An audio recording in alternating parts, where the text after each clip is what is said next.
What's good, YouTube? We back with another video, another chapter review on One Piece. This time, chapter 1075, Labo Phase Death Game. Okay, so the chapter opens up with Vegapunk, of course, meeting the five elders. Probably, this is the cover story, of course, probably, right before he teamed up with them officially, and probably right before the Ohara incident, because we saw in the previous chapters how him and Dragon came into contact in Ohara, and then Dragon mentioned, "Oh, I can't believe now you working for the government, this and that." So this is where this all takes place. Of course, this is probably when Vegapunk separated from Mads and started doing his own thing. So you gotta respect it. But anyway, let's get into the chapter. So the chapter starts off with, of course, the Vegapunks are trying to figure out what happened to the one that got blew up last chapter, which is something I was also wondering. So Vegapunk number 1, as he's going through the footage and checking in with everyone, he's trying to figure out what happened to the one that got blew up. And as he's looking on the snail cam, he sees a mysterious figure just right before the Vegapunk was attacked and blew up. So, I wonder who that mysterious figure could be. But we'll find that out as we, move on.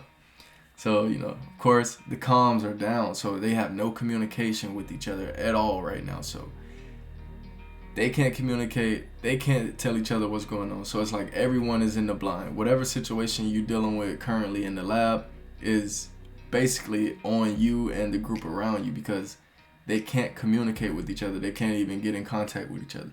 And I'm pretty sure that probably has something to do with the fact that an Admiral, Kizaru, and a 5 elder, St. J, Garcia, Saturn, or something like that, they have to be pretty close by. And we all know the hierarchy of the Seraphims.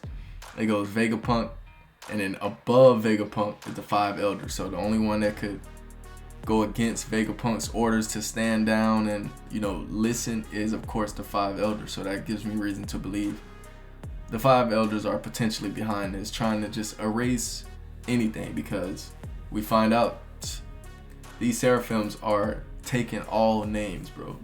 Government, pirate, civilian. They don't care. They've been issued to kill everybody. So we then transition to Nami and her search party. And this is a pretty funny moment, because Nami, of course, is really showing like those pirate characteristics, like especially when she sees gold. And we all know Nami is the cat burglar. So anytime she lays her eyes on a prize, she's ready to, attack, forget all morals. She wants it all for herself. It's kind of scary about Nami, bro. But I actually like seeing that, because it reminds us that although this crew isn't an ordinary pirate crew, because they do great things and they're not just robbers and killers and, mercenaries. They actually change life in the places they go. But this was just a reminder that although they do all this good stuff, they are still pirates, bro.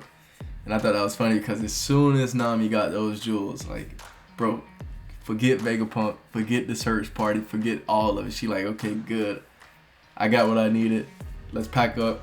Let's get out of here. I'm like, bro, what? You still have to save this man.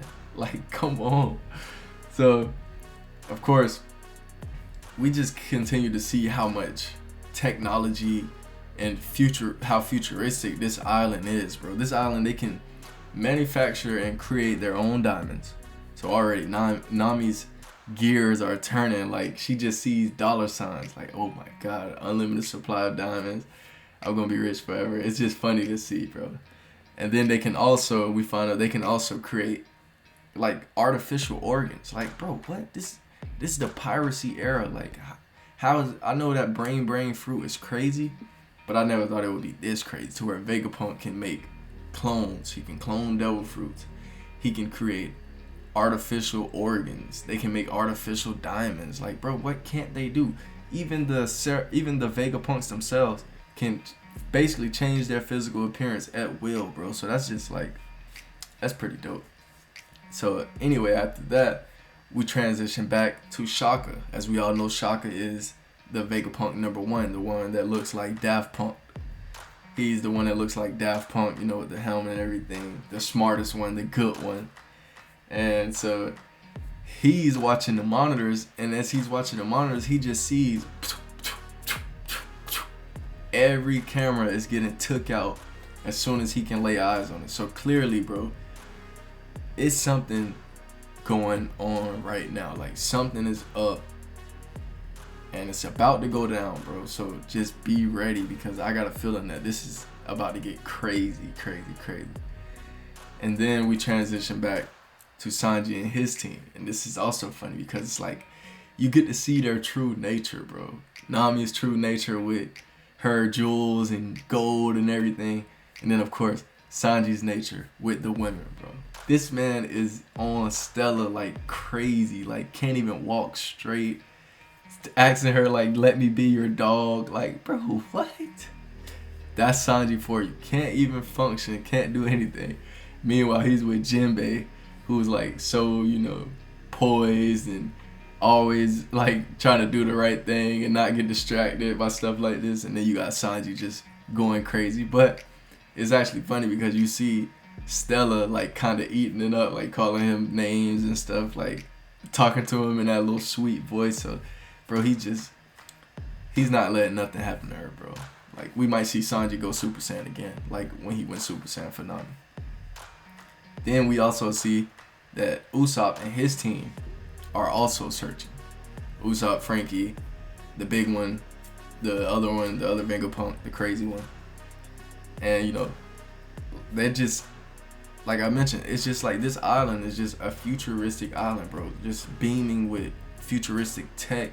And of course, we know Usopp is a tech guy because he develops most of the crew's weapons and everything, especially like with Nami, her climb attack. And of course, Frankie is amazed, but he's like, bro, I can do this too. Like, come on, I'm Frankie. I created General Frankie. I created my own robot. I'm a cyborg, literally. Like, come on, bro. So Frankie is just like, it's whatever. Like, because they were talking about the gun that has the deflection bubble in it.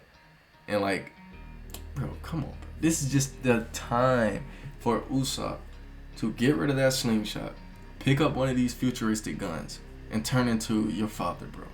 Like, please, I'm begging you. Like, can we see something from you other than scared, coward, wimp? You've shown it before. Just show us again. That's all I ask. So, of course, as I said, they're all amazed by the tech and everything. And then we finally found out what happened to the Vegapunk that blew up. He's fortunately still alive because I guess he was able to detach his head from his body just before he got exploded and everything. So even though he's still alive, I do like the fact that as soon as he popped up and was like, I'm here, I'm alive, Usopp was very quick to the draw. So I gotta give it to my boy Usopp on that. He was very quick to the draw, ready for action. I didn't see much cowardice right there, so that was pretty impressive. And then we see that the culprit of all these explosions and people going, like, getting exploded and cameras going mad and everything, bro, it's the Seraphim.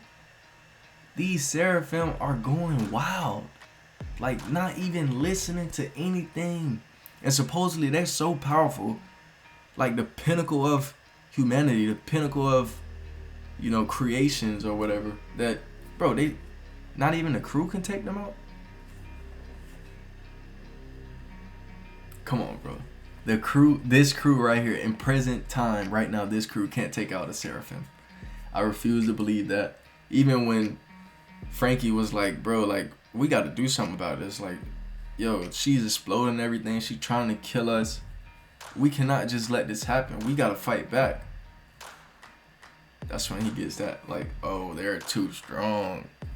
Yeah, right, bro. That's Frankie and Usopp. God, Usopp. He didn't get a moment in Wano, so this would be his moment to take out a Seraphim. Come on, bro. Please give Usopp that moment, please. Then we transition back to Luffy, and we see what's going on with Luffy. He's checking in, and bro, the Kuma and Mihawk Seraphim is coming to kill Zoro, Luffy, Lucci, and Kaku, and Shaka. So these two Seraphim, no holds barred. They must have the mission to kill everyone, leave no survivors at all. And it's kind of like, who else? The Shaka says, why aren't they obeying us? The only person that outpowers us is Vegapunk. But we all know Vegapunk right now is in baby form with Bonnie. So it could not have been Vegapunk who issued this kill order. It had to be the 5 elders, bro. It had to be. And we already know how close one 5 elder is right now with Kizaru. So keep that in mind. And of course, as the Seraphim are trying to attack, Luffy and Zoro have to defend Lucci and Kaku because they're in cuffs. And that's just not like them to let people die in cuffs. It was just, even Zoro says it'll leave a bad taste in my mouth because, bro, that's just not them. They want everything fair and square. Give it to me honorable. Stay out of my way. I beat you. I'm more powerful than you. I don't want nothing to happen by illegitimate means, you know. Kaido doesn't care about that because Kaido won because of Odin. I mean, because of Lady Kurozumi or whatever. Kaido won because of her. And then Kaido knocked Luffy out that second time because of CP0. So Kaido, although he did, you know, destroy both of them, at that moment he let it happen. So, hey, separation right there, bro. Luffy and Zoro aren't your typical 1A, 1B. They aren't your typical captain and right hand. They want it done the right way, the honorable way. And, you know, I can respect that because although they're pirates, like they say, there's no honor amongst thieves, but this crew is not your normal crew, bro. This is not your normal crew. And, you know, after protecting them, Shaka, like I said, he believes that Vegapunk gave the order. But I don't believe that because, like I said, Vegapunk is a baby right now. But just hearing that these Seraphim supposed to kill everybody has Kaku and Lucci feeling some type of way. Like, bro, you really believe that we're this weak that we would allow something like this to, you know, like that they can just kill us this easy? So they come up with the bright idea. Luffy, Zoro, free us from our cuffs. Let's temporarily put our beef to the side and let's destroy the enemy that's in front of us. The enemy of my enemy is my friend. However, when they say this, bro, the faces on Luffy and Zoro, bro, it's like, no way. Like, did you really just say that out your mouth after all we've been through? All the things you tried to do. Remember, they kidnapped Robin, tried to kill her. They just came to this island trying to kill them. And now we have to team up and help each other.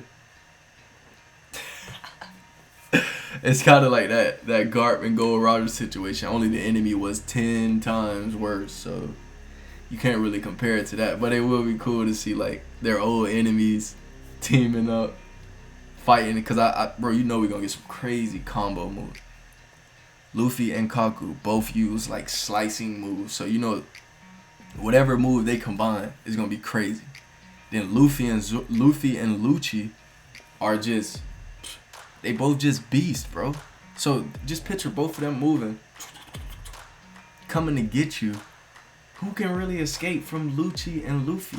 Because, bro, Lucci has gotten incredibly strong. Luffy has gotten incredibly strong. Kaku has gotten incredibly strong. And Zoro. So I think this is going to be great, great, great. Definitely looking forward to the next chapter. My rating for this chapter, I would give it a 8.5 out of 10. It was a good chapter, bro. Solid chapter. Had a lot going down. And we got updates on pretty much what everybody is doing as far as inside of the lab and the search teams for Vegapunk. So I'm looking forward to, of course, this week's chapter because this just left me on a cliffhanger. Like, come on, what's next? We get this crazy looking face of Luffy and Zoro, but now I want more. I want more. Let's see more. So that great moment at the end, bro, it just has me hyped for the next chapter, bro. That's all we got for today. Don't forget to like, comment, and subscribe for more content. Fleet out. Let me know your thoughts in the comments below if you even made it this far to the video. That's all we got for today. I'm out.